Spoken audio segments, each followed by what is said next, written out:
What I wish I knew as a new real estate agent.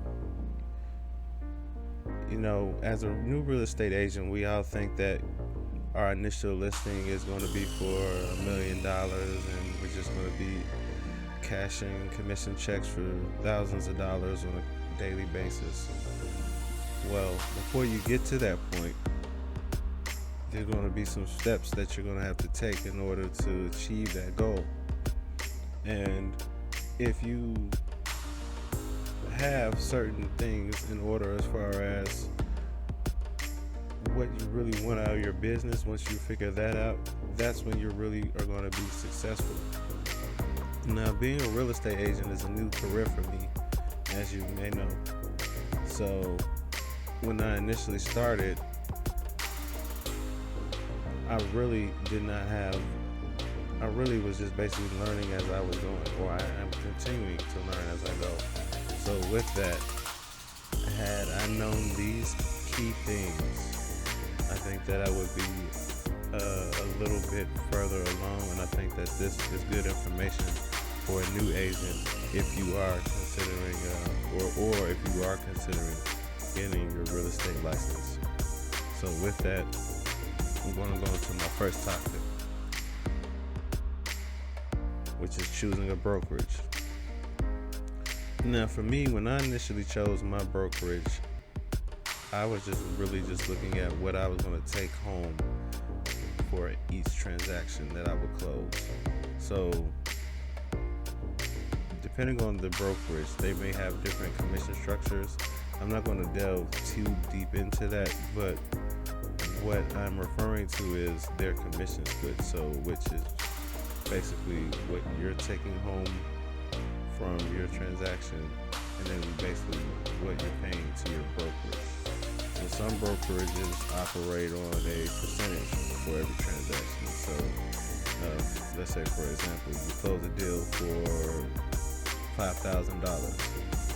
The brokerage commission split structure is a 60-40 split, meaning you get 60% of your transaction, and then the brokerage gets 40% of that. So, of that $5,000, let's do the math real quick.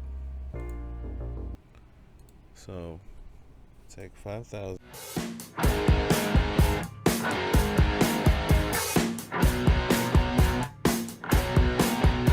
So that's $3,000 what you're taking away from, and this is, just basically a raw and rough example, but as you can see, that's what you'll be walking away from. Now, some brokerages only have a transaction fee that they may charge.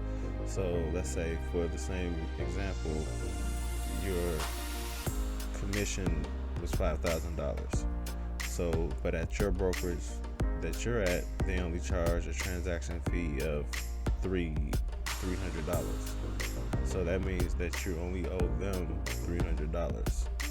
So 5,000 minus the 300 that you pay to your brokerage, that means that you're walking away with 4,700 versus at the other brokerage you only walked away with 3,000 because of their commission split.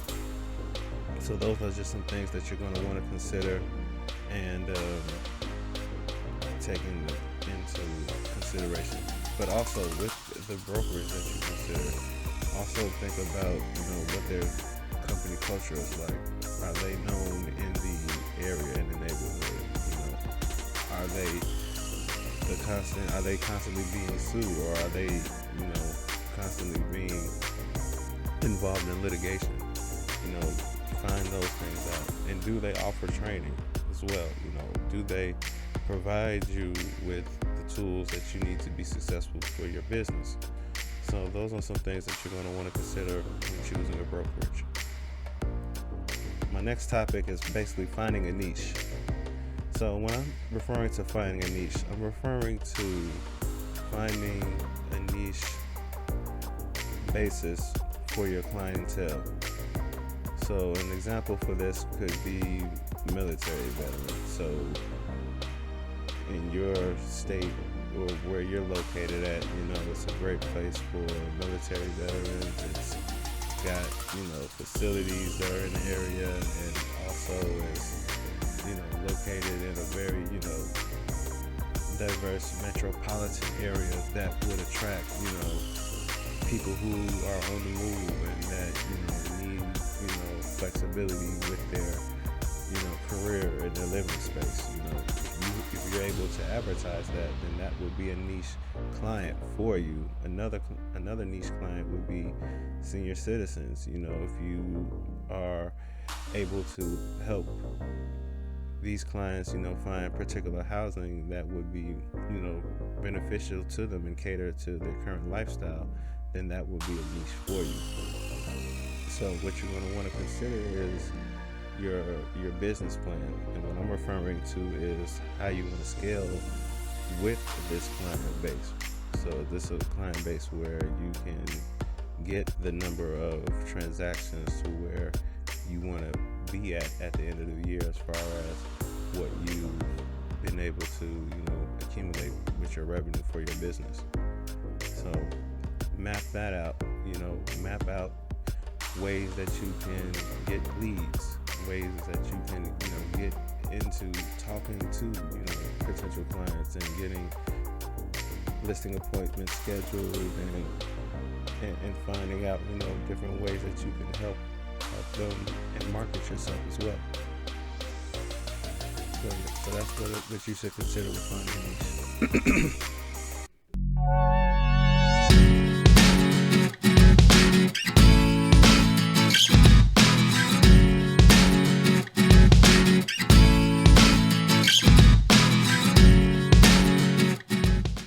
My next topic, training. So training is very important because with being a realtor, you're a licensed professional, right? So with all of your clients, you're viewed as the subject matter expert that they're going to refer to when they have questions, when they need guidance in making decisions. So with that, you're going to want to stay aware of different policies within the industry. You're going to want to understand contracts and what the terms mean in the contracts, and really be able to put your clients at ease if they were to have questions or concerns, and be able to address those. And if you can't address those, be able to reach out to the mentors within your brokerage and be able to find a question or solution for their concern. So with that, yes, you're going to want to continually train. And then also with being a realtor, we are required to have constant continuing education and certification to basically hone and strengthen our skills, and also hold us accountable as realtors. So you're going to want to, stay on top of those, stay on top of keeping your license active and up to date, and make sure that you're providing your services for your client in the most ethical and professional manner. So with that, I'm going to close out this video, and I do appreciate you taking the time and letting me share my thoughts on what I wish I knew as a new agent.